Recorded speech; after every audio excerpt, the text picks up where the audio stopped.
Mister Raichand को जरा सी भी भनक लगी तो फिर आगे की बातों को लेकर सिर्फ तुम ही जिम्मेदार होगे। I hope you get my point. Riya की बातों ने जिंदल को सोच में डाल दिया था।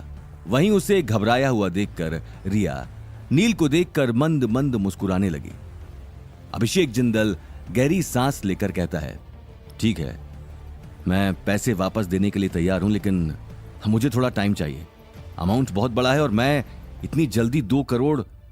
तभी नील, जिसका चेहरा रिया की बातों की अकड़ में फूल गया था, अभिषेक जिंदल की बात को काटते हुए कहता है, 2 करोड़ उन डिजाइन्स के जो मैंने तुमसे लिए थे और 50 lakh for emotional damage. Gautam, जो चुपके से सब देख रहा था, उसे जिंदल की आंखों में गुस्सा साफ दिखाई दे रहा था। पर अगले ही पल अभिषेक अपने आदमी को इशारा करता है और कुछ ही देर में उसका आदमी पैसों से भरा बैग नील के पास लाकर रख देता है। नील ये देखकर खुशी से खिलखिला उठा। उसे अभी तक अपनी आंखों पर यकीन नहीं हो पा रहा था, क्योंकि अभिषेक जिंदल से पैसे निकलवाना आसान काम नहीं था। वहीं बाहर खड़े गौतम को भी अपनी आंखों पर विश्वास नहीं हो रहा था।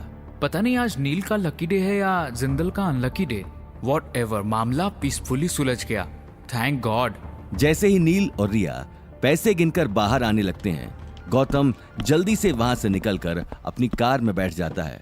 अगले ही पल नील और रिया अपनी कार में अभिषेक जिंदल की कंपनी से निकल गए।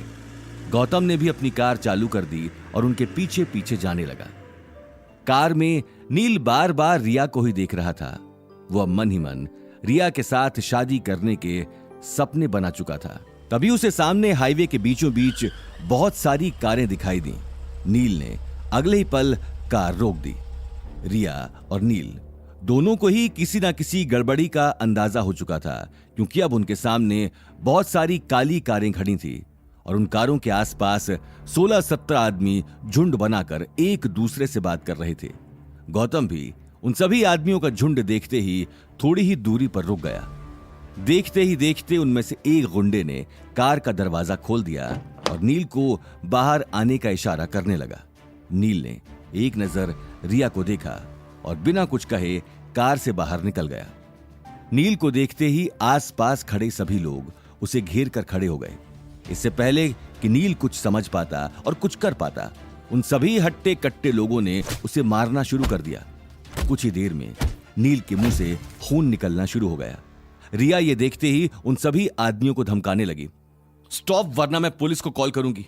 कौन हो तुम लोग? आखिर तुम लोग चाहते क्या हो? रिया की आवाज सुनते ही उन गुंडों का लीडर रिया को ऊपर से नीचे तक चेकआउट करने लगा। उस लीडर के सभी आदमियों ने नील को कसकर पकड़ा हुआ था। नील लगातार अपने आप को बचाने की कोशिश में लगा हुआ था, लेकिन उसकी सारी कोशिशें बेकार थीं। रिया को अब डर लगने लगा था, क्योंकि उन सभी आदमियों का लीडर रिया को गंदी नजर से देख रहा था। वो आदमी रिया की गर्दन को चूमने जाता है। तभी उसके सर पर जोर से एक क्रिकेट बॉल लगता है। सभी शॉक्ड हो जाते हैं। अचानक से वहां पर एक आदमी चेहरे पर मास्क लगाकर हाथ में एक क्रिकेट बैट के साथ खड़ा है। वो आदमी कोई और नहीं बल्कि गौतम है। गौतम को अचानक देखते ही उस लीडर के सभी आदमियों ने नील को छोड़कर गौतम को चारों तरफ से घेर लिया। उनमें से एक गुंडा गुस्से में पूछता है, कौन है बे तू? यहां अपनी जान गंवाने क्यों आया है? गौतम आवाज बदलकर स्वैग से कहता है, मुझे आना पड़ा क्योंकि तुम लोग कमजोर निकले।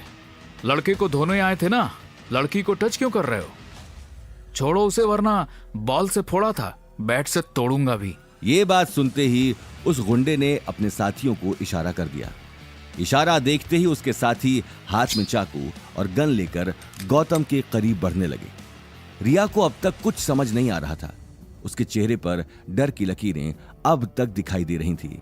लेकिन उसी वक्त नील मौका पाकर कार में जाकर बैठ गया और अपने मुंह से खून साफ करने लगा। इससे पहले कि आसपास खड़े गुंडे आगे कुछ कर पाते, नील ने कार चालू कर दी और देखते ही देखते वहां से गायब हो गया। नील के जाते ही रिया हैरान रह गई। उसे अपनी आंखों पर यकीन नहीं हो रहा था। उसके पैरों तले मानो जमीन ही खिसक गई।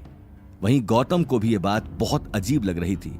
लेकिन नील के जाने के बाद उसके आसपास के गुंडों का गुस्सा 7वें आसमान तक पहुंच चुका था। आगे की कहानी जानने के लिए देखिए अगला एपिसोड सिर्फ पॉकेट एफएम के यूट्यूब चैनल पर और रॉयल वारिस के सारे एपिसोड्स को सुनने के लिए डिस्क्रिप्शन में दी लिंक से डाउनलोड करें पॉकेट एफएम ऐप।